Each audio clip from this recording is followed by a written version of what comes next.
Shit, it's live already. All right, so haven't done this in a while. I'm going to hopefully present a video file, this one, and we're going to talk about it. So we'll watch it. And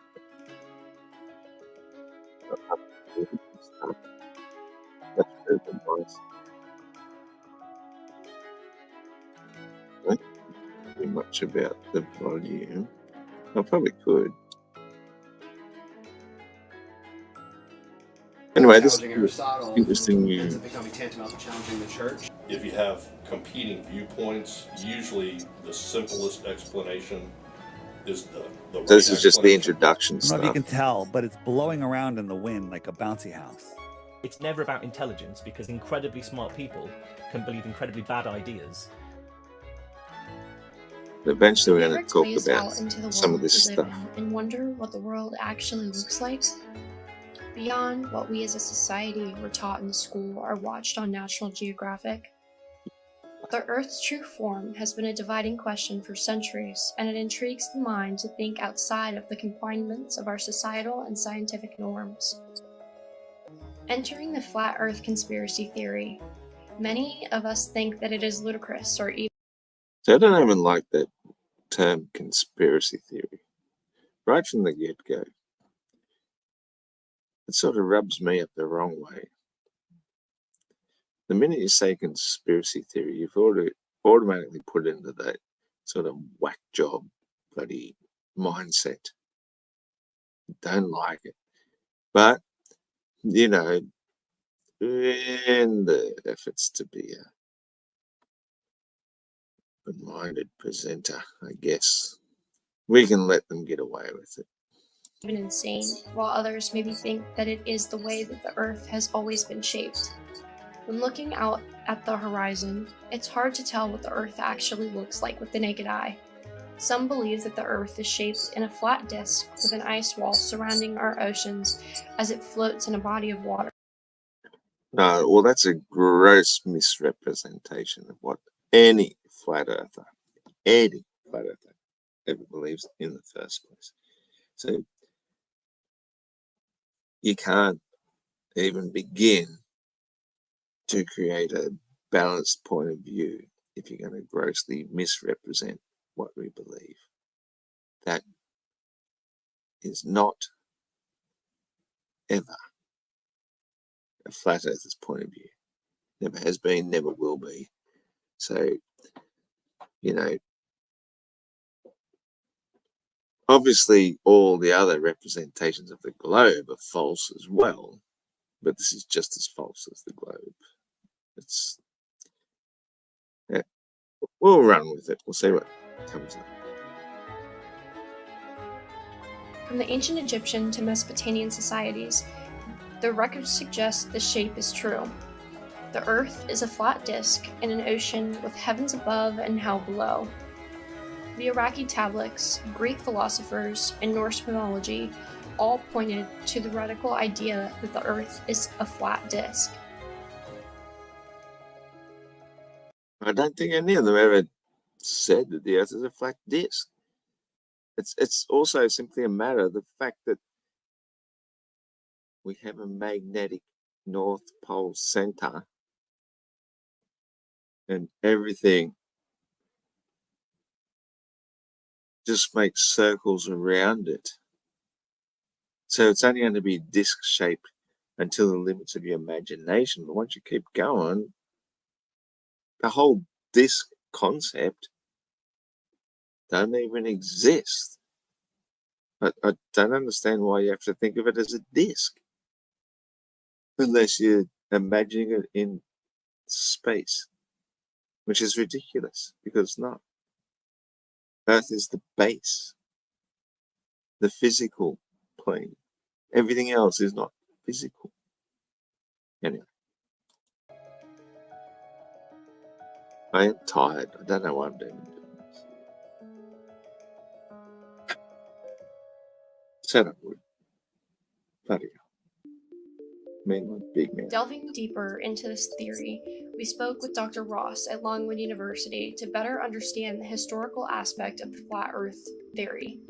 I know this is an argument that I know the Ptolemy gets involved in, the Ptolemaic Greeks. What does that say, mean, Ross? They were capable in ancient Greece / ancient Rome of conceiving of the world as a globe, essentially.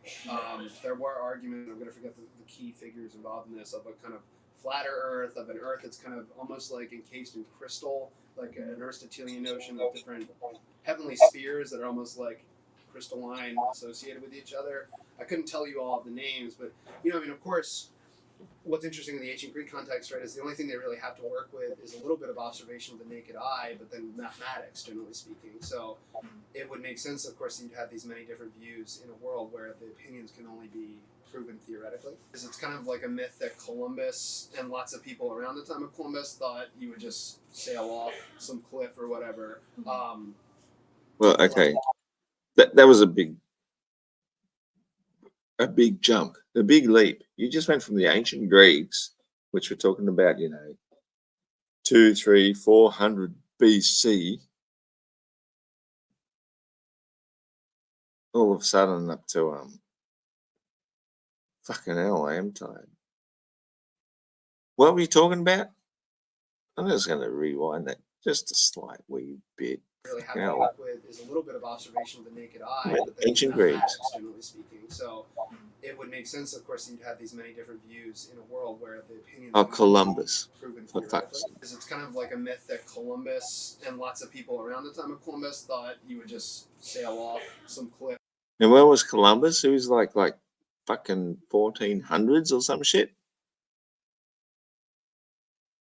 And the dumb fuck couldn't even understand what the Greeks said. The Greeks back fucking 300 BC, Eratosthenes, he'd measured the circumference of the earth and said it was approximately fucking X amount stadia, which works out to be about 25,000 miles. And Columbus, the dumb fuck, said, oh, we can find India by going backwards the other way and it'll be shorter. When they knew for, how many thousands of years? 2,000 years, man. They knew for 2,000 years the size of the earth. And Columbus, dickhead, went from Spain to South America and thought it was India. Fuck me dead. What a story. Or whatever. That lots of people were working with the assumption that there was not a flat Earth. But certainly the age of discovery helps to take things from the level of theory and then to make it more kind of like empirical, to make it something you can verify now through observation, not merely mathematics. But in my intro history class, I don't teach about the flat Earth, but we do talk about the fact that at the same time as people in the 1500s are really discovering more and more, discovery is the wrong word, but going to other parts of the world. And so therefore learning about more of the world and the people in it. There is also this persistent, they use the word curiosities, which is to say, like, they imagine that people, that kind of monsters or mutants live in all different parts of the world. They especially think south of the equator that there are folks, what they would call the Antipodes, like that there are like cyclopses and incredibly short, incredibly tall figures. And I do all of that to suggest that the more we're learning about the world, right, in some ways, it's not an overnight transformation. You can't expect all of a sudden Columbus sails the ocean blue and then people magically realize, one, I don't think lots of people thought it was flat to begin with, but it takes a really long time for those new discoveries to kind of filter throughout society and especially filter down to reach people and change their assumptions. Can that guy spend as much time articulating with his hands and his mouth and still not actually say anything? Fuck's sakes. Anyway, g'day, Shawnee B. Thanks, mate, for dropping by, mate. I really didn't intend to do it live on this, but I just thought, fuck's sakes, I have to do it, so I'm going to do it. So I'm doing it. I'm tired as fuck. I've had a really, really long week. Friday night, I'm having a few beers, so here we go. The lowest end. Yeah, I mean, most people in like 1500 wouldn't venture more than 10 miles out from where they live, and so for them, it still would be a very theoretical kind of thing, right? It wouldn't be, I'm going and exploring the world. You're just hearing snippets of a news story that are probably snippets of a news story itself. Well, I can say more about Aristotle generally and how he shaped science and specifically the flat earth thing, but this might be... I'm going to say more about Aristotle, how he shaped science. You know, he was so discredited that it was said that it put humanity back by 1,000 years until they finally got over all the errors that Aristotle made. But anyway, now it's 2,000. Getting at the same point. So, I mean, Aristotle is in many ways the father of science, really up until the scientific revolution. He's father of science. Holy fucking shit. Oh, geez. I'm going to find a bloody thing. I'll just let it keep running. And that means both people take away from Aristotle, like his direct arguments, which don't always get challenged despite contradictory evidence over time. This might be your Christianity side of it. Over the course of the Middle Ages, like Aristotelian science merges with Christianity so that things that really seem like outside the domain of the church or outside the domain of theology, like the position of the sun and things like that, challenging that, which is really challenging Aristotle, ends up becoming tantamount to challenging the church. All right. I mean, all right. Here we go. This is what you might or might not be able to read. Might be able to take a screenshot of that. If not, I'm just going to read it out. It says, Aristotle, the most important Western philosopher of all time, was a powerful thinker. He wrote many foundational texts that shape philosophical and logical discourse to this day. He expounded on just about every topic, from math to physics to biology. He also managed to be wrong about everything, and not just mildly in error, grievously, profoundly, perhaps even maliciously wrong to such a depth that he, more than any other single person, carries the blame for the West's descent into the Dark Ages. Europe could not return from the depths of superstition and ignorance until it got past this man's influence. The Enlightenment and its preceding Renaissance, in fact, represents the West finally throwing off the iron shackles of Aristotelian thought over 1,000 years. Diane Strands, Aristotle, wrong about everything. On camera, do your thing. Come on. No, it's not gonna. You don't like it. Wrong about everything. So, this dude quoting him as the founder of science tells us a lot about a lot. A lot more to say about Aristotle. Like, he does a whole lot of great stuff with the methods and instruments he has available at his time, right? But a lot of it has to become speculative. The scientific revolution is seen as kind of replacing Aristotle with like experiments, but also new technology like telescopes and everything like that. So, I mean, broadly speaking, like he's the defining figure within pre-scientific revolution science.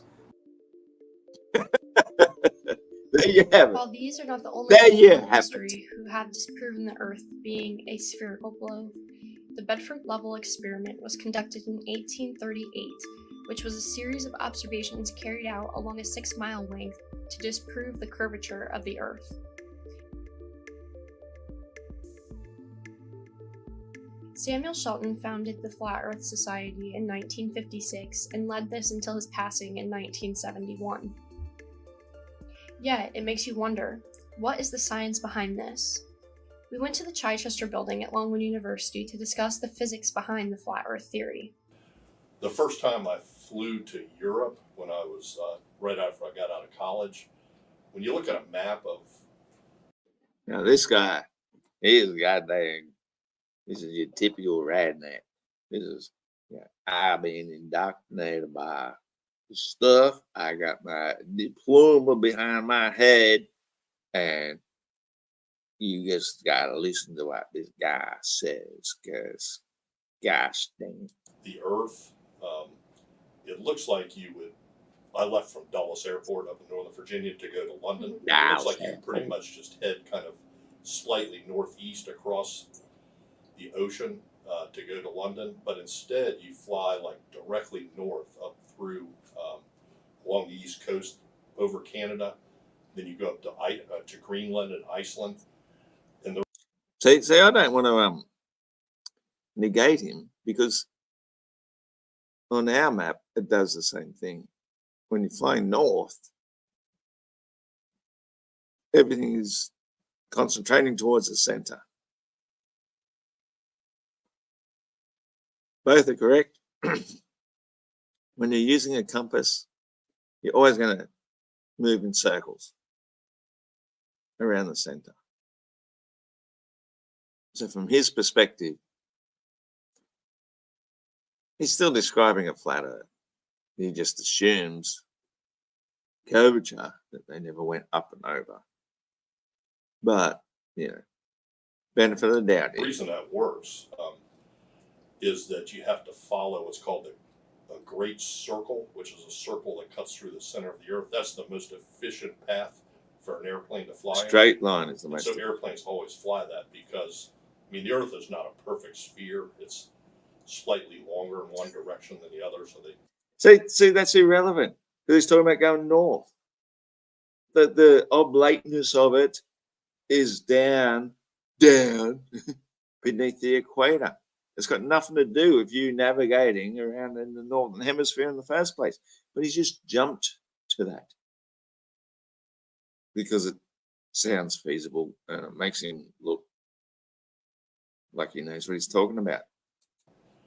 the technical name is an oblate spheroid, but it's like a basketball basically. And to get from one point to another on that kind of surface, you don't go in a straight line, really. You go in what's called. What has that got to do, though, with traveling between the northern parts of the northern hemisphere? Nothing whatsoever. So why do you even mention it? A great circle. So that's another thing from my experience. I've actually seen the thing where a sailboat sails away from you and goes over the horizon. And of course, if the Earth was flat, the whole sailboat would get smaller and smaller and smaller. But instead, the bottom of the boat disappears while you can still see the sail. And the only way that could happen is if the sailboat is actually going over a curve. The only way that could happen. The only way that could happen if it was going over a curve is it would go over nose first, and you'd see the tail end stick up, and you'd see the mast tilt. That's the only way it could happen if it was due to a curve. When it just seems to go down, down, down on an elevator, that's a part of perspective, and the fact that it's on the convergence line means that the things in front of you will appear bigger and bigger, obscuring the bottom of it, but not obscuring the top because they are higher. Anyway, we've been over this a million times. Right. So I'm sure you use GPS, right? I use GPS. The way that works is that there are 24 satellites that are orbiting the Earth, and the way that they orbit the Earth, you're always in view of 3 of them at least. So if you step out here in Farmville, at least 3 of those are up above you.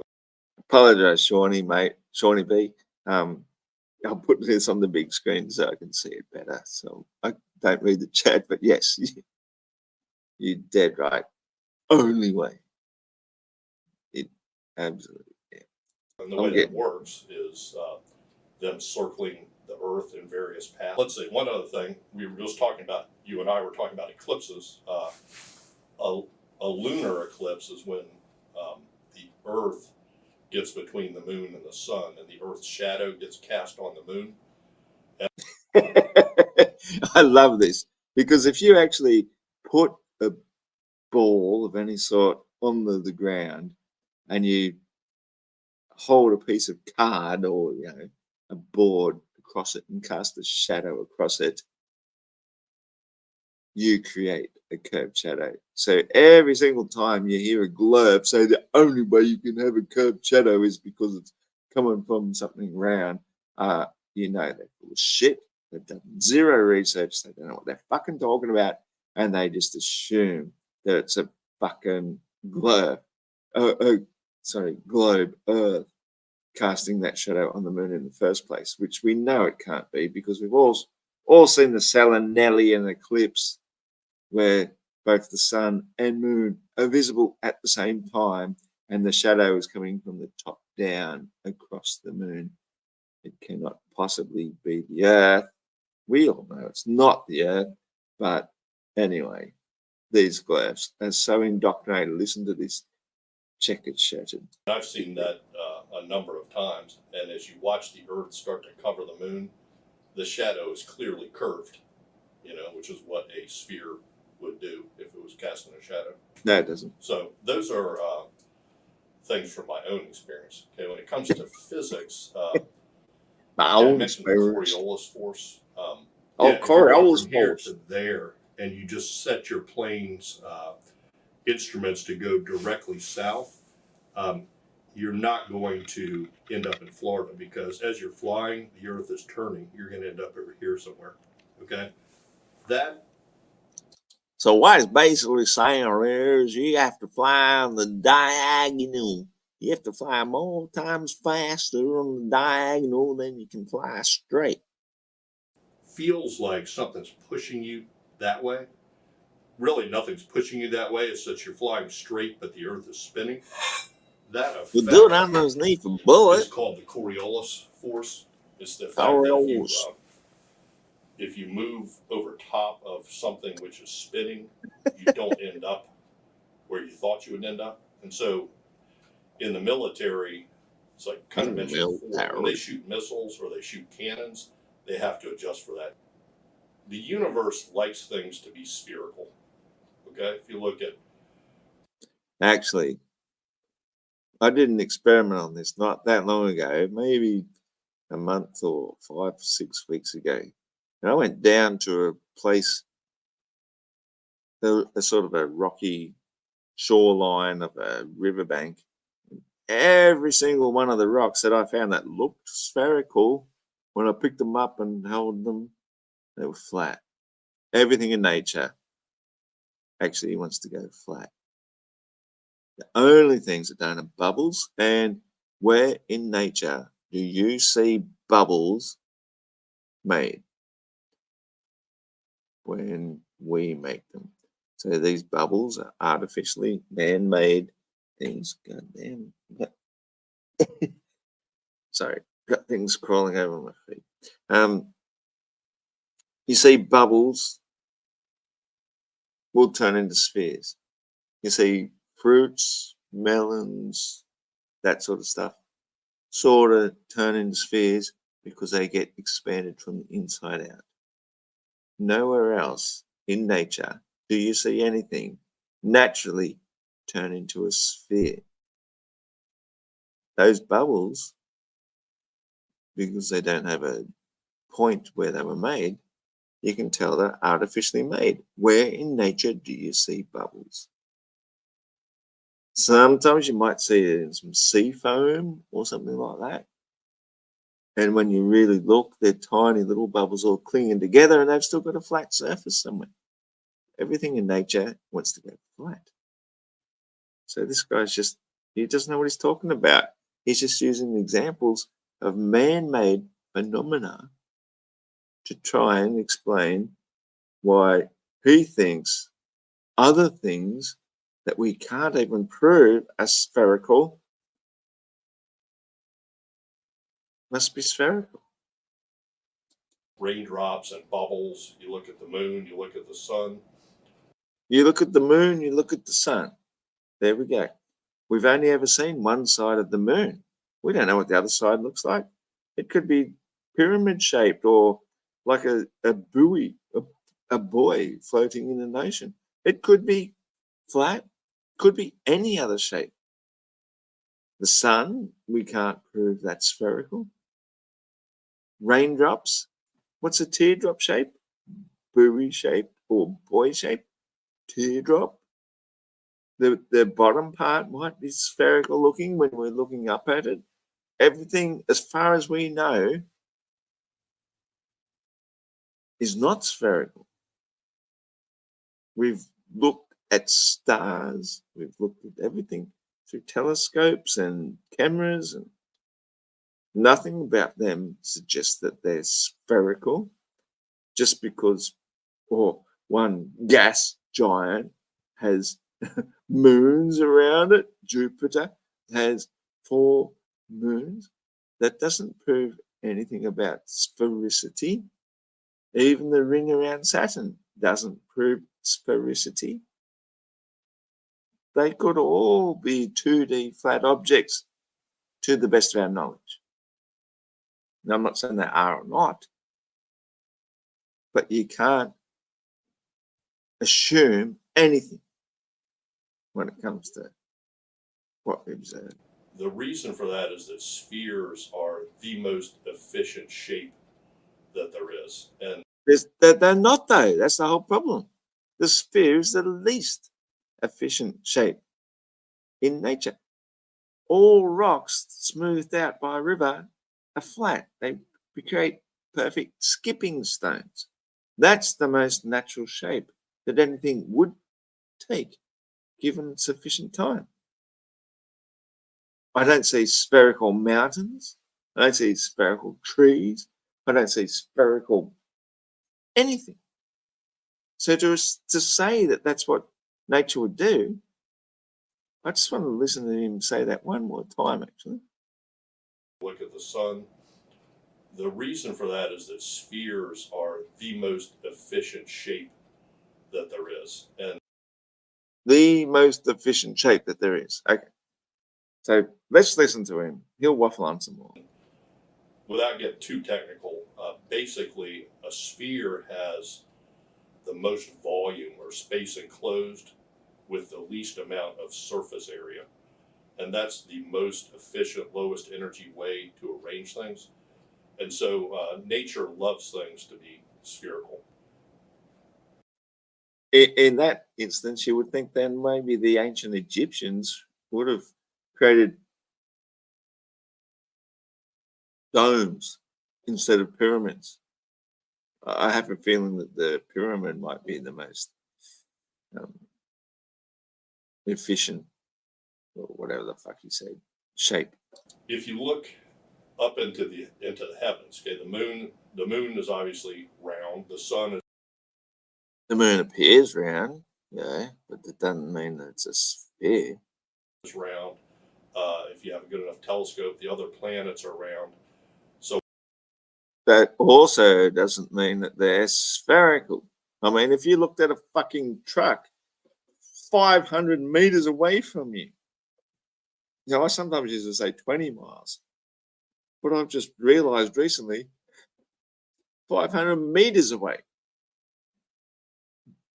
half a kilometer, it appears spherical. That's only as it gets closer and closer that, then the headlights start to take individual shape, and then the body lights start to take individual shape. But it's just 500 meters away, it looks like a sphere.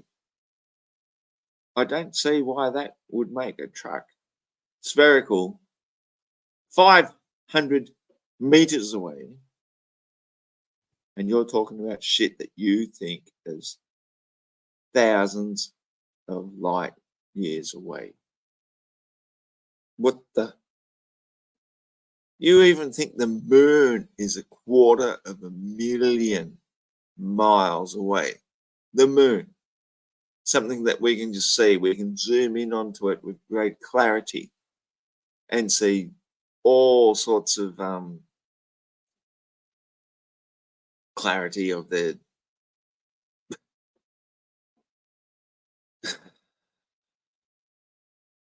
and yet you zoom in at a building 20 miles away, you can't even come in close to the amount of clarity. to what we see of the craters on the moon. It just 250,000 miles away, 10 miles away. Better clarity, all clarity. And you think, geez. The one question would be why would the Earth be flat and everything else is spherical? That makes no sense whatsoever. Have you ever looked at a bowl of water? Have you ever looked at a puddle? Have you ever looked at a lake? Have you ever looked at any body of water? Do you really seriously believe? Because we know for a fact that if you put water into a vacuum chamber in your grade 7 high school class, a beaker of water inside of a vacuum and you extract the air, the water starts to boil. But you think outer space in the vacuum can be just teeming with level water that doesn't boil? What the fuck is wrong with you, dude? There's no reason for it to be flat. It's just kind of a silly. You don't find flat Except things water in nature, really. And when it comes to gravity pulls everything toward the center. No. There's no such thing as gravity pulling shit. That is one of the most ridiculous things that you've ever been indoctrinated with. That does not happen. We do not need gravity to pull anything. All we need is a resistant force to stop things from dropping. And the resistance comes from the ground, because it's already down there. The resistance does not come from the air because it's not dense enough to resist something. That is just the dumbest idea ever, but you just have to have it to make this a ridiculous fantasy ball a possibility. And if you watch things accumulate under the force of gravity, basically what's going to happen is they're going to start from a center point and build outwards. And as it builds outwards, it's naturally going to form a spherical shape where everything is exactly the same distance from the center. That is exactly what I would expect to hear from somebody who has been indoctrinated with absolute bullshit. You actually think that in outer space, we can have gases, which gases are known due to the properties of matter will expand to fill the given space. They're going to create a gas giant, and then because there's more and more gases, they're going to create a bigger and bigger giant and attract more and more gases. That's not how the properties of matter work, man. But believe what you want to believe. Physics would indicate that there's no reason for the Earth to be flat. In fact, there's every reason for it to be spherical. Until 400 or 500 years ago, people believed the sun revolved around the Earth. Okay, and then when humans developed telescopes and got a better view of what's out there, they began to realize their original view was wrong. Okay. Wow. Did you know when the first telescope was invented? That's about the time of fucking, what's that one? They strung up by the balls. It was after Copernicus, as Galilei. He was about the first one that had the telescope, man, 1600s. And you just admitted that they realized they were wrong in the 1600s, but we already had heliocentrism back in the 1500s, you fucking moron. No, so I didn't mean to put this guy down. He seems like a really nice fellow. Yeah. And even then, if you go back to the 1600s, they still believed that our solar system was all there was. Improve your view of things, your understanding of things improves. And so, to me, the idea that if you look around you at any point on the Earth and it looks flat, that the Earth is flat, is just a limitation of their limited view. You need to get a better limitation of your limited view, and yet up until then He's just admitted that we've known for thousands of years that the Earth is a spinning space ball happening through a vacuum of space. But as soon as we had the telescope, then you just get limited to your limited views. Mm-hmm. Vantage point and a more expanded view to get a more expanded understanding. And lots of people have been in space and look back at the Earth and seen it. If you start off in one spot and you go off in this direction and you end up in the same spot, you must have gone around a sphere. Have you ever heard of a thing called Occam's razor? Have you ever been around the block? If you go around the block and you end up back where you started, does that make the block a fucking sphere? Oh, sorry, Occam's razor. Yeah, that's right.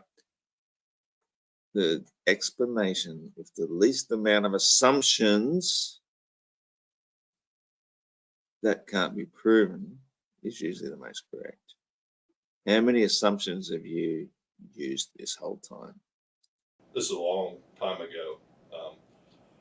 The bottom line of this philosophy is that if you have competing viewpoints, usually the simplest explanation is the right explanation. The Well, this is what least we have been amount traditionally of taught assumptions. in school through our textbooks and lectures, along with the societal expectation. David West, a prominent voice in the Flat Earth Society, stated some controversy about these claims. What do you believe the Earth looks like? Well, I can't get a full view of the Earth because we just don't have access. But if we go up to a balloon as high as we can go, 120,000 feet, it looks like that. It looks white, right? When you're up 120,000 feet, there's so much atmosphere, you can't really see the Earth. This is what I love. This is what I love. Is because we now have the digital camera age where you can look down from a lofty height and look at the clarity of the Earth that we see. This is modern technology, not the shit that they were giving us from back in the 60s or the early 70s, where they're using high altitude aeroplanes and darken it out and take a picture through a rounded out, blacked out window that we've proven, we've seen the evidence of them doing. When we look at it in reality, it is flat and you cannot see the clarity of the Earth because of the atmosphere. This is the biggest game changer in modern human understanding of the reality of the world upon which we live.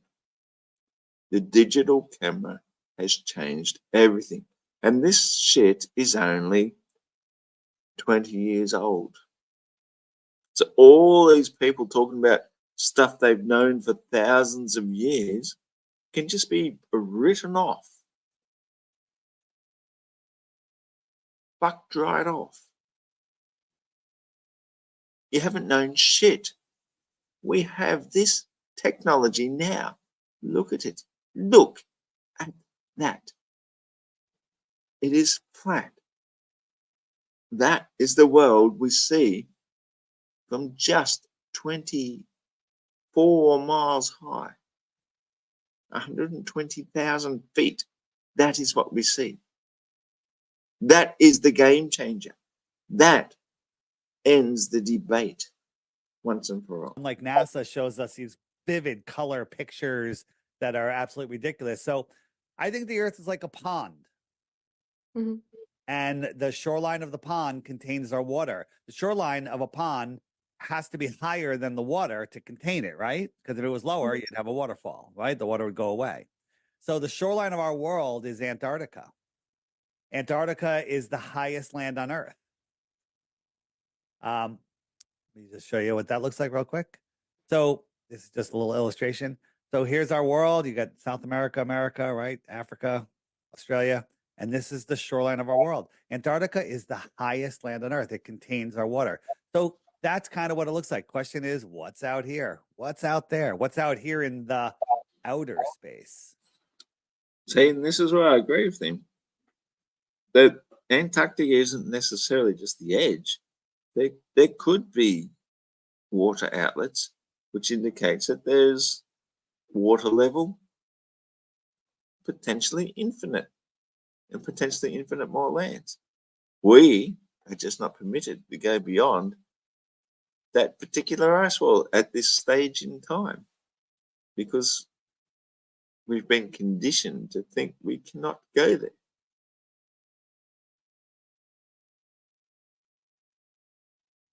I think he's onto something. Well, I would say we all start out as realizing that the globe is scientifically impossible. The one that got me was that we can see too far.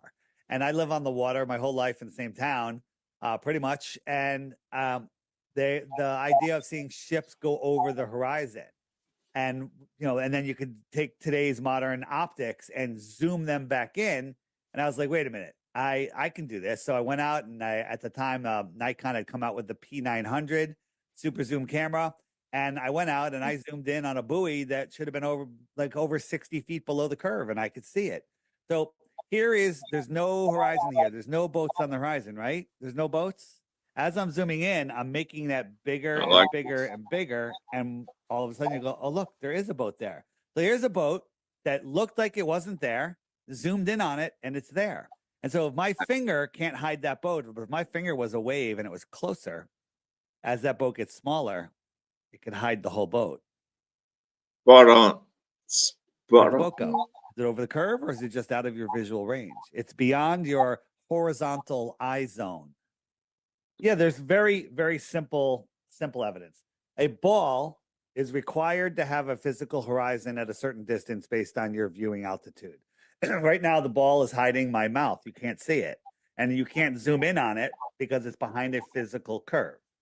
So the math on the ball that they tell us the Earth is 24,901 miles around says that at just 3 miles, there's a 6-foot drop. That means a 6-foot tall person sitting at the edge of perfectly calm water, that water should be curving away, and at 3 miles, there's a 6-foot drop. That means that there's a physical horizon that person can't see over. They shouldn't be able to see the surface of the water. And exactly, and that should apply everywhere, all the time. It doesn't mean just because you're highly elevated that you should see further beyond the curve. It should work from any distance. And at 3 miles, the horizon should be at foot level. Or as it goes farther away, it goes more. At 10 miles, there's 66 feet of curvature. That's a 6-story building. You can hide a 6-story building behind there. But the problem is we can see too far. And there's many, many, many real world examples. I showed you the boats. That's a terrestrial viewer looking at a terrestrial object. Another one would be this one here. This is a mountain. This mountain is 169 miles away. The top of that mountain should be like a mile below the curve. The tops of those mountains should be over 40 miles below a physical curve, but they're all there. They all line up right on a horizon. Why is that? Right? Does that mean the Earth is flat? Nope. It means the Earth is either flat or 1,000 times bigger than they tell us. If it's 1,000 times bigger, maybe there's 1,000 other continents that we don't know about where freedom can reign, right? Resources. What are all wars about? Power, resources, land, right? What if they're hiding more land? So when you start looking at these things, the rabbit hole just gets deeper and deeper and deeper. The question is, why can't we see some things that should be there? Here's a spot from Aluja, France.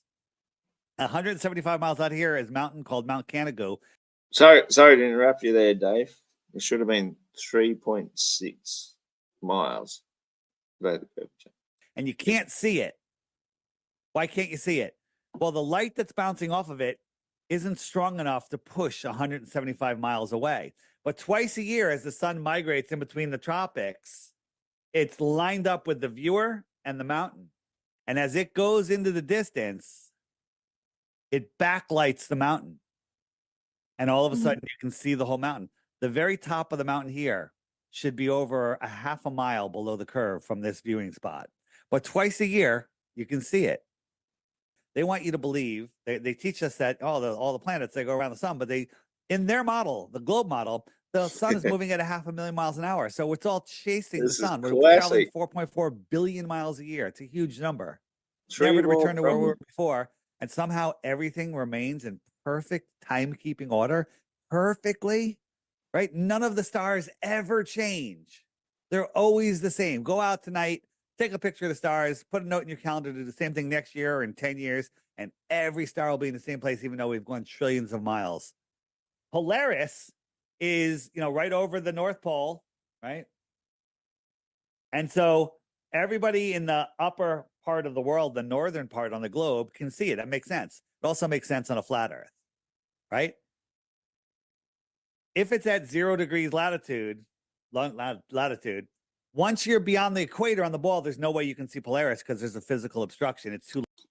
In all fairness to the globers, it does take an entire year for the globe to go around the sun once. So I'll give them that. Low on the horizon. But Polaris has been spotted as far as 30 degrees south. That's impossible on a ball. And I also don't agree with that.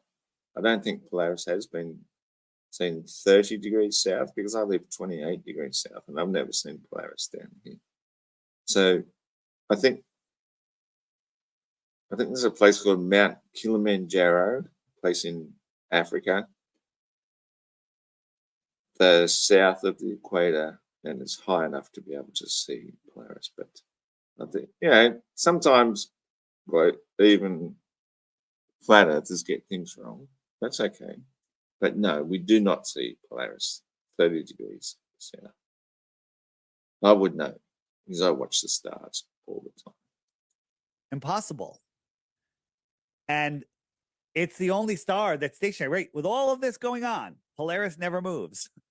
From here to here is 186 million miles, just so you understand. So in Georgia, not too far from you, there was this monument of these stones with the 10 commandments on it, basically for the New World Order. That's a whole nother topic. But the center stone had a little hole in it. And you look through it, there's Polaris there every day, every year, never changes. So the Georgia Guidestones were built in 1981. They say the precession of the equinox, I don't know if you're familiar with that, is the wobbling of the earth. And it takes 26,000 years for a full wobble. And that means it's moving 1 degree every 76 years. 1 degree in the sky is 3 wisps of a full moon. Okay. It was built in 1981. It was up for over 40 years. That means it's moved a half a degree. A half degree is 1.5 moon lengths. That star would have been out of there. We have one of our guys. That is one interesting thing. I personally find that the Georgia Guidestones were created by somebody called, I think it was R.C. Christian. I could be wrong. But the people that have analysed the name, the R.C. says Rosicrucian Christian. And that is quite interesting. I think that's probably more interesting than the fact that a lot of things that he's going on about, because they definitely did have this one hole aligned with Polaris, which never changed. But it was more than that. It was also a sundial. It had heaps and heaps of things. It's well worth looking into what the Georgia Guidestones used to be. Yeah. I think he's overlooked some of the parts of it, but he is David White. Did this experiment. So it did it at night, cold on a frozen lake. So it's freezing, right? You got to remember that. And so he's out there. He's got his snowmobile. He's got his camera set up 6 inches off the ice, right? And he set up these 4 lights at 8 miles, 7 miles, 6 miles, and 5 miles. At that height, according to globe math, there should be 30 feet of curvature. This one should be hidden, remember? Hidden behind curvature, 30 feet, 22 feet, 15 feet, and 9 feet. But they all magically show up right on the horizon, right there in a straight line. Reflection. They're all reflecting up at their own amounts, right? That is what I call impossible. It's about controlling your mind. right? So as a child, you're taught that the earth is a ball, and you know, you try taking a ball away from a baby, it doesn't work well. Try taking a ball away from a grown man, that doesn't work well either, because your whole foundation's built around that, right? So I don't know if you can tell, but it's and watch right here. You're going to see a tissue in 5 seconds go by. Watch a piece of tissue. Ready? Here it comes. See it? That shows you that it's just floating in the air. See that? I always thought that thing was a helium balloon myself. I think they use helium way more than we're told. A lot of those rockets that go up and come straight back down, they're just weighted with a whole bunch of helium in the top. It's about the only way I can think it makes sense how they work anyway. What was that? We're like, what was that? So we took that clip, we slowed it down. Kind of looks like some sort of quadcopter or something, some sort of, you know, cloaked plane. We turn it, I turn it sideways, then we crank up the contrast, and there it is. That might be some sort of blimp recovery vehicle. And it wasn't, it accidentally got filmed. There's no explanation that they have.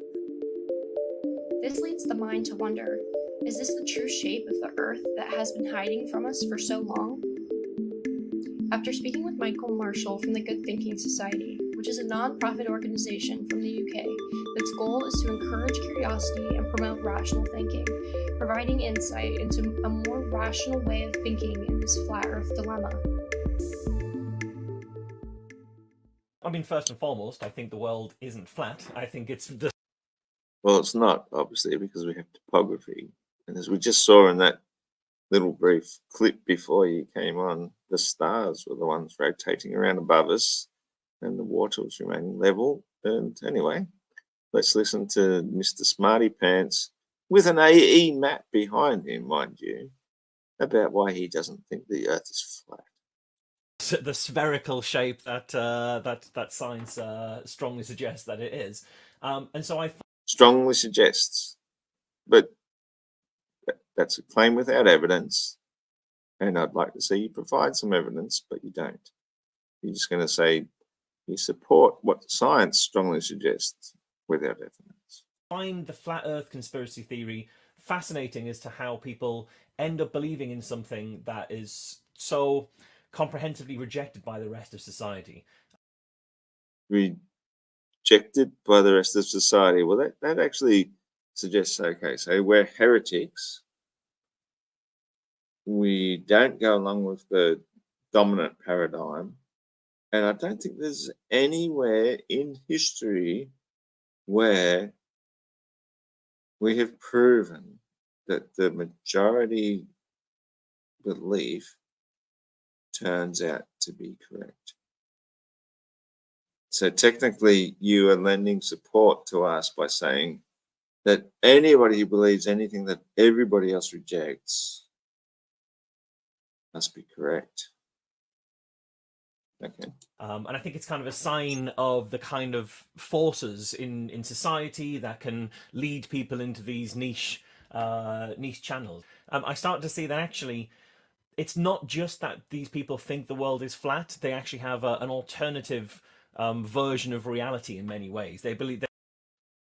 Okay, well, yeah, I agree with that. We do have an alternative version of reality because we don't believe we're living on a spinning spaceball hurtling 10 times faster than a railgun projectile around the sun. So if that's considered alternative, I'll side with that. I'll be on that side that says that we're not actually moving 10 times faster than a railgun projectile. I don't know if you ever looked that up. You can look it up on YouTube. Just put in railgun projectile and watch it. And just, it's like, so fucking fast. But our orbital speed around the sun is 10 times faster than that. And our wind and atmosphere and clouds and shit just waft around with us in such a manner to create the illusion that we're not moving at all. I think I'll stick with the alternative conspiracy theorists. They subscribe to a cluster of alternative ideas, some of which are incredibly harmful. And so speakers at the Flat Earth Conference... Harmful. Have you actually ever seen anybody being harmed by anybody ever suggesting that the Earth is flat? To even go down that path, young fella, to say that it is harmful suggests you're deluded. You just said it's harmful.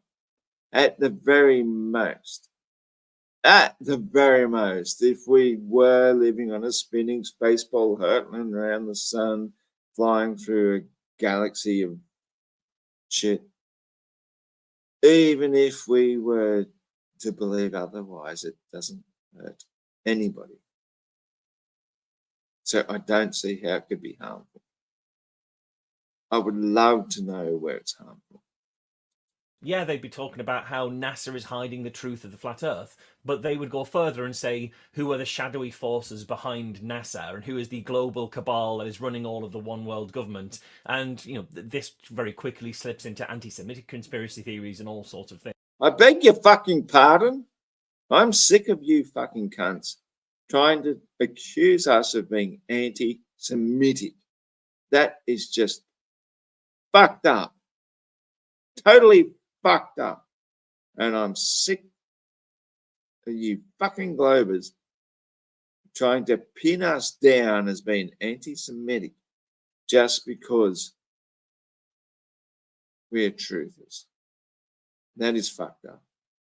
That is racist bullshit. This guy needs to be. Of all their beliefs, the flat Earth is just the most visible, but it wouldn't take much for that to change. It would only take a small change in society for their more harmful beliefs to come to the fore. Once again, you little pathetic wanker. What about our beliefs or knowledge is harmful? I can't see anything harmful from anything we've done. Why are you, being such a racist bigot, accusing us of being harmful? And then when COVID happened, suddenly we found that, yeah, they also had some very strange views about... And what happened?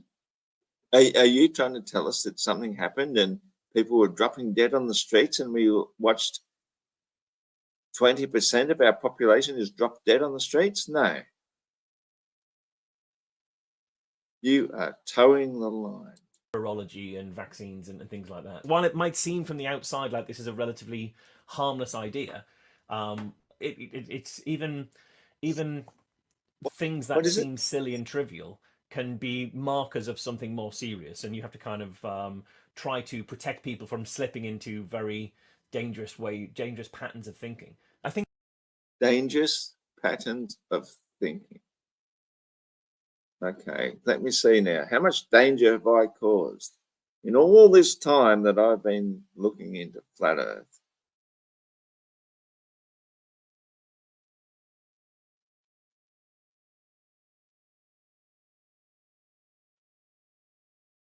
The only dangerous thing that's happened is my battery ran flat on my 24-hour clock. That could be dangerous because some people might be taking it seriously. And it's ran flat. But yeah. the most striking thing that I found, and this won't be true of every flat earther, but it was certainly true of a majority of the people I happened to speak to when I was at the Flat Earth Conference, and every single speaker, pretty much. At one point in their talk, they would say, I was going through a really bad time in my life. Rightio. So here we go. Now you're going to prey on the psychologically slightly, I won't say damaged, I'll just say slightly can't even think of the word now because it's late and I'm tired. There's slightly people who are, I mean, tell me somebody who is not going through some sort of psychological trauma at any given moment in their life. And then they find some reason, something that gives them some sanity. I think everybody's searching for sanity. And that is probably why most of the flat earthers are saying that, because that is the one thing that is sane. So no wonder you find that to be a coincidence, because nothing else that you and your Stockholm Syndrome masters have given us throughout history is sane. But when somebody comes across flat earth, finally, a moment of sanity. So of course they all have that in common.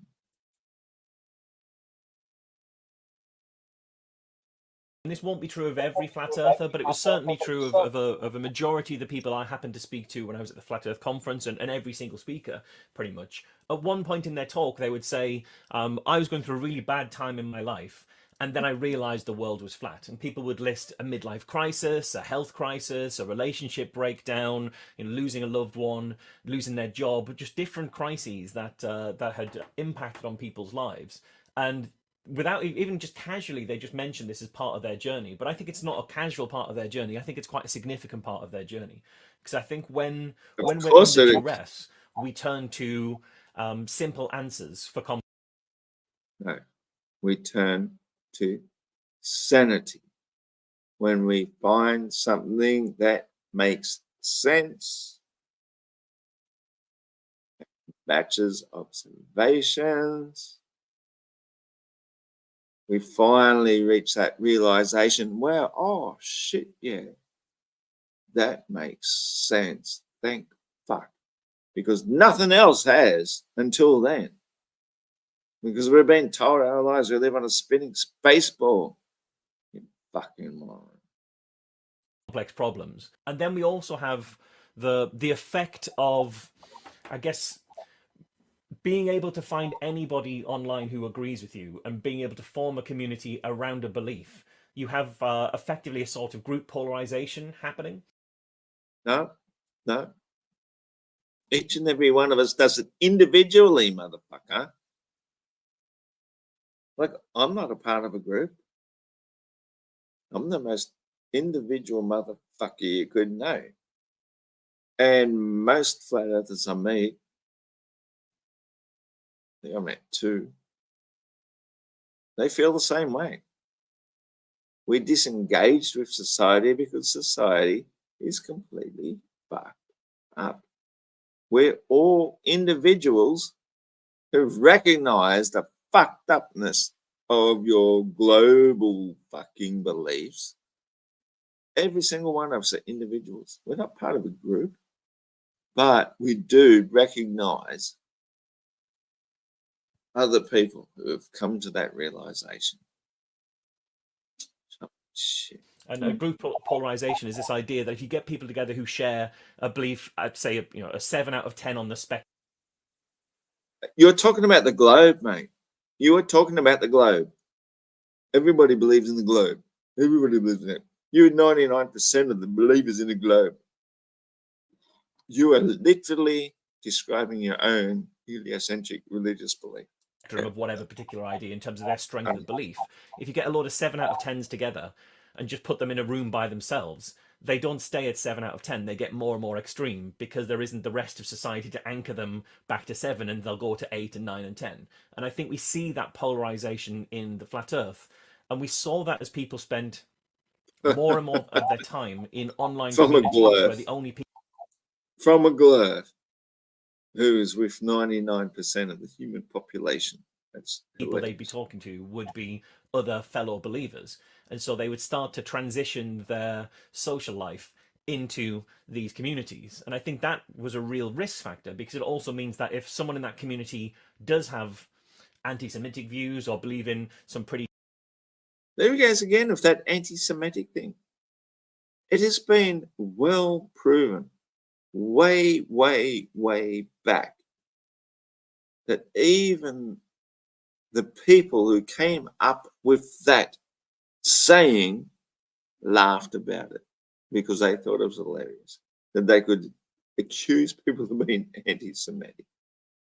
That is scary that you're still labeling people with that. dangerous ideas, it's much harder to reject them because you've already rejected your mainstream community. You've found yourself at this new community. Can you reject that community if it starts to go bad? And if you do, where are you going to go next? And then You seriously think that an individual thinking person needs a community? I think the final fact of that is a huge part of the story is the way in which technology companies were actively directing people to this material. Almost to a fault, I would say every one of them will tell you YouTube is what got them into it. Or, you know, they spend a lot of their time on YouTube. And it wasn't because they went looking for a flat earth video. It's because at the time, YouTube just wanted to keep them on YouTube. You're talking back in the day, dude. YouTube hasn't been doing that for years. So you're behind the times by about fucking 3 years. YouTube doesn't do that. So you're talking about the people who today are still alive and well doing YouTube or whatever. Obviously I am. That haven't been directed there toward it because you don't get directed towards flat earth anymore. We haven't been for years. That's the most insane thing you could imagine. Unless you're saying, well, we gathered them all before we got misdirected, and yeah, you can't search shit on YouTube anymore. It's going to lead you to flat earth. They've done that deliberately. They admit they've done it. It's well known. So why the fuck are you now saying? Why the fuck are you saying what you just said? Let's listen to you again. Come on, motherfucker. Bad, and if you do, where are you going to go next? And then I think the final fact of that is a huge part of the story is the way in which technology companies were actively directing people to this material. Almost to a fault, I would say every one of them will tell you YouTube is what got them into it. Or, you know, they spend a lot of their time on YouTube. And it wasn't because they went looking for a flat earth video. It's because at the time, YouTube just wanted to keep them on YouTube and would start floating them videos to say, what about this? Are you interested in this? And the problem with flat earth videos is a lot of people will click them because they'll think they're ridiculous and silly and want to point and laugh at them. A lot of people will click them because they're researchers who want to methodically take down every single point that's made. And some people click them because they believe them. And there's people who might just click them out of curiosity. But YouTube can't distinguish those four audiences and just saw this as one big audience. So this video clearly is something that a lot of people are interested in. So I'm going to recommend this to more and more people. And we see a similar thing with Facebook in the way that it was promoting people into pages and groups. We could actually say the same thing about you. What the fuck are you talking about? What, you're just going to deny the fact that most people have now realised that the Earth is flat, and so you're just a denier, and so we're listening to you. Fuck me. Yeah. Anyway, any group that had a lot of engagement, a very active community, a lot of kind of comments would be pushed up the ranking and pushed towards people. And so Facebook was saying, hey, you might be interested in becoming a flat earther. You couldn't just say, yeah, but here's a scientific. No, that's not how it works, dickhead. Nobody says you might be interested in becoming a flat earther. What the fuck is wrong with you? Nobody who understands that the Earth is flat wanted to be a flat earth. Not a single one of us. We all rejected it 100%, and we said we're going to set out and prove it wrong. And here you are sitting there. Oh, you might want to be a flat earther. So you can be. What the fuck? No, Nobody does that. You're a dickhead. proof that the world isn't flat. That wouldn't ever change people's minds because it wasn't a scientific proof that got them in, and now it's so core in their identity, you can't challenge their identity with the fact. Firstly, it's that people would assume they knew what the flat Earth theory was. So people who are aware that the world is spherical would say, well, flat earthers, they're stupid, they're gullible, they're all these things. I don't think they are. It's not about intelligence, it's about something else. But they would assume that anybody who thinks the world is flat must be stupider than I am. And so they would assume I know exactly what worldview they believe in. But what happened was, the more I talked to flat earthers, the more I realized that they don't have one single version of the flat Earth. There are some who believe that there is a disc, like I've got over my shoulder here, a disc. Okay, I will give you that. That there are many flat earthers. We're still exploring it. We don't know. I will give you that. I have a pretty good idea, but, you know, I can't speak for everybody. I just speak for myself. And I think that idea is absolutely ridiculous. Disc with a wall of ice around the edge, with with the Arctic Circle in the middle, and everything sort of spread out. But there's other people who believe that instead of a disc, there's just an infinity of ice in all directions, and that the world is this plane of existence that. I'm more in agreement with that. That, yeah, we have our Earth, and there's potentially more lands that go beyond that. Bisects reality, that it just goes on forever in all directions and you can't get below it in any kind of way. And they believe then if there is this infinity of ice and we're basically in a pool in the middle of it, then over there on another part of the ice there may be another pool, and that's where aliens come from. And so they start to put in their alien kind of beliefs as well. And so No, we call them extraterrestrials, but we still think that they're humans, not aliens. Yeah, I mean, I guess that's the American point of view, is you believe Mexicans are aliens. But anyway. you'd find people who were trying to persuade people out of the flat earth movement, if they hadn't listened to what the flat earth movement actually believes and what model they have in their heads, they were just ineffective because they were arguing with a straw man because they weren't listening.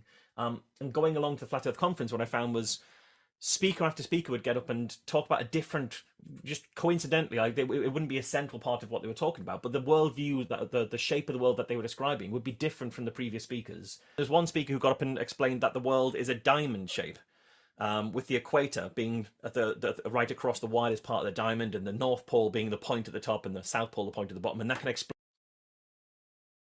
At the same time, you have to give that the benefit of the doubt. You know, you just have to entertain an idea, because for me that actually makes sense, except you've also got an inverted diamond at the equator, and that would sort of create the star trails that we see.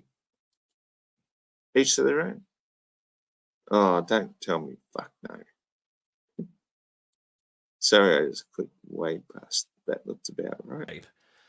With the equator being at the right across the widest part of the diamond, and the North Pole being the point at the top and the South Pole the point at the bottom, and that can explain why getting from point A across the near to the pole takes a much shorter time than getting A to B across the equator. So that would make sense. But to explain it, he said, along the edges, if you travel too far in one direction, you don't fall off the edge. You go through a four-dimensional time-space warp, where you go through that and you appear back on the other side, and you can carry on just traveling forever like a kind of computer game. Like, okay, so this is where I thoroughly disagree with him. No, it's still just going around and around and around. Everything rotates around Polaris, but when he's using this whole idea of the diamond thing, yeah, I'll just give it a couple of seconds and say, it's like a kaleidoscope. And so a kaleidoscope, however you looked through one as a child, you've got all these multi-facets around the other side and the outside that all look identical to one another, and they rotate the opposite direction. I think that is more like how the stars work. So everybody in the southern outer hemisphere sees a different version. I could be wrong. Pac-Man or something like that. And nobody in the audience batted an eyelid at this. And then the next speaker got up and talked about how the world is disc-shaped again. And it occurred to me that it's because for flat earthers, it didn't matter what version of right you were, as long as you agreed that everyone else was wrong. You could have any different shape of the world that you wanted, because all you would talk about are the ways in which the rest of the world was wrong. It wasn't about putting forward an idea. It was about rejecting the mainstream idea. No. Our problem is rejecting the idea that we live on a molten, crusted, spinning space ball, hurtling through an atmosphere, spinning on our axis 1.35 times the speed of sound, going 1.6 million miles a day around the sun to move nearly a degree as the sun is moving 514,000 miles per hour. That's what we reject. We just see sun and moon wafting around above us and the stars rotating around above us. And our atmosphere doesn't have to do these phenomenal speeds in order to create the illusion of appearing perfectly still, because it either is perfectly still or there's wind. That's it. That's the simplest explanation. That's where Occam's razor comes into it. It's like to assume that it's moving a cajillion billion miles per hour to create the illusion of being perfectly still or being perfectly still. Yeah, that's what Occam's razor is all about. And so that was such a huge part of it. And then the other part of it that really surprised me, but then the more that I spent looking at the history of flat Earth, it was less surprising. But it really surprised me how much of the flat Earth belief was wrapped up in a very evangelical form of Christianity, all to the point of creationism. So that the world is 6,000 years old and was created, as the book of Genesis says, within the space of 7 days. Until I started researching the history of it, and you actually discover that Samuel Rowbotham was one of the first modern flat earthers. He wrote the pamphlet on. Mate, you're just jumping all over the fucking place there. You just went from this to this to this to Samuel Rowbotham. Samuel Rowbotham was like from the fucking 1900s, dude. And you were just talking about something where people were talking about the Earth being 6,000 years old. Like that's a huge leap. I think this guy might be whose tripping. work many flat earthers today are still basing their arguments. But he wrote it explicitly to reject the ideas of Darwin at the time. This was a way of proving Darwin wrong. What? No, he was just trying to prove how flat and level the Earth was. He didn't even really give a damn about Darwin and your evolutionary theory that we all evolved from maggots crawling out of the ground or whatever you think it is. Because if I can point out that the world is flat, and then I can point to parts of the Bible that suggest the world is flat, I can say the Bible is right about that, and therefore it's right about evolution, well, right about the creationism rather, and so Darwin was wrong. So I get you. You're just talking about the false dichotomy where if this, then that.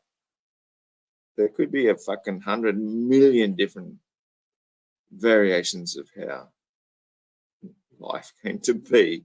It doesn't have to be this or that. That's a false dichotomy fallacy. Oh, don't do that. Shit balls. Fucking hell. Speaker after speaker would get up and talk about a different. I might be able to move it forward. Jesus. Evolution, well, right about the creationism rather, and so Darwin was wrong. So that modern flat Earth movement was founded on a rejection of evolution and a forwarding of creationism. Fundamentally, the flat Earth model just isn't based on anything scientific at all. It's based on picking at perceived inadequacies with the real model, but without really fully understanding that. So why would it be in a flat Earth that if you're stood over? Wait. What did you say? Yeah, false shit without understanding it. I think we understand your model way, way, way, way better than you globers do. And that is why we can reject it, because we know it's bullshit. Just take that back if I can. Jeez, it's getting late. Scientific at all. It's based on picking at perceived inadequacies with the real model, but without really perceived inadequacies with the real model.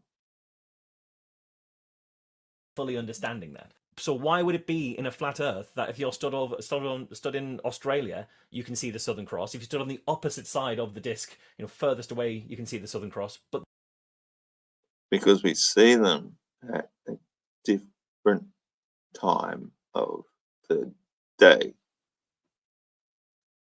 Sun go around equator. Stars go around equator. We see them at different times because everything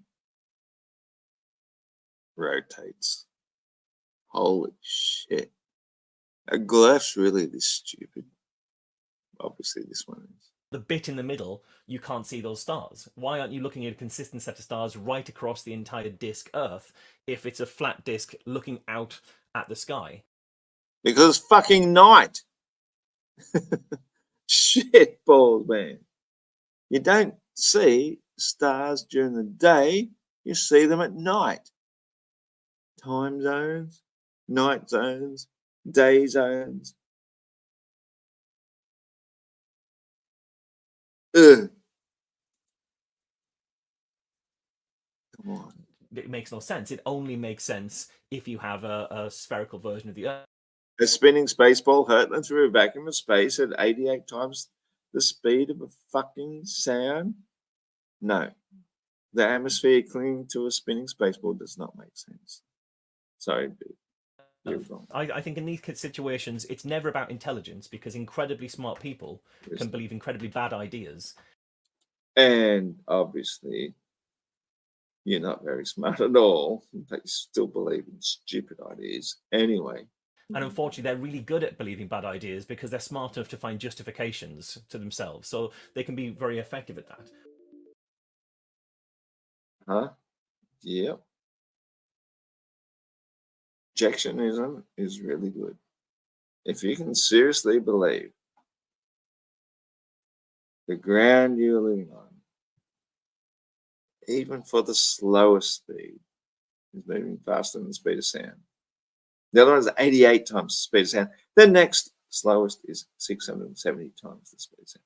If you can believe that, and believe that everything is also moving in accordance with that to create the illusion that's staying perfectly still.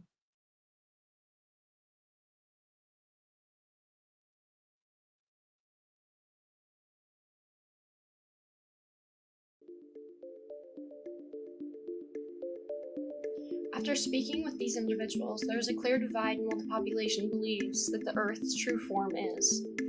Amidst this conflicting ideas of what the true form of the Earth is, what is false, I leave you to ponder, what do you believe the shape of the Earth truly is?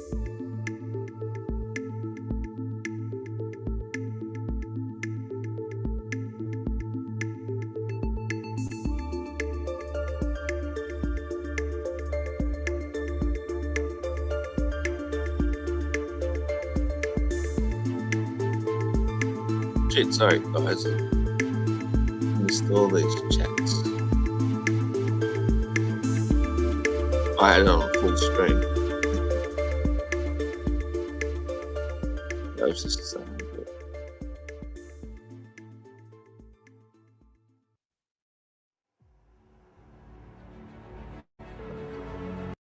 Pause that there and have a quick look through the chats.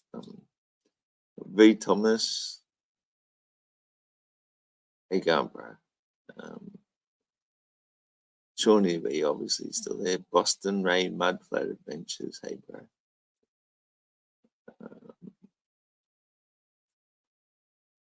Johnny B. Thomas, the Ubercast. How you doing, mate? Chillstar Deluxe. See Lightning. Good to see you, bro. I appreciate you guys dropping by. Like, I haven't done a live in ages. I just thought I had to do this. I'm tired as shit. I'm not even reading the comments, honestly. I'm just seeing your names. Oh, damn. I'm going to read this one because it looks, yeah, something to say. Seed lightning. There's a saying here, so flat you can see your dog run over 3 days. I've heard that. Canadian well-known TV called Corner Gas had that saying though. All right. Thanks, guys, for dropping by. I was awake on the moon landing. Stumbled on Dubai's 200 proofs that Earth is not a ball in 2015. After 10 minutes of seeing his video, I knew the Earth was flat. Fell asleep at proof 120. I feel the same way. Yep. I watched that 200 proofs and it was obvious that the Earth is flat. He didn't, you know, he repeated like most of them about, or a lot of them, heaps of times, but that's cool. The same thing over and over.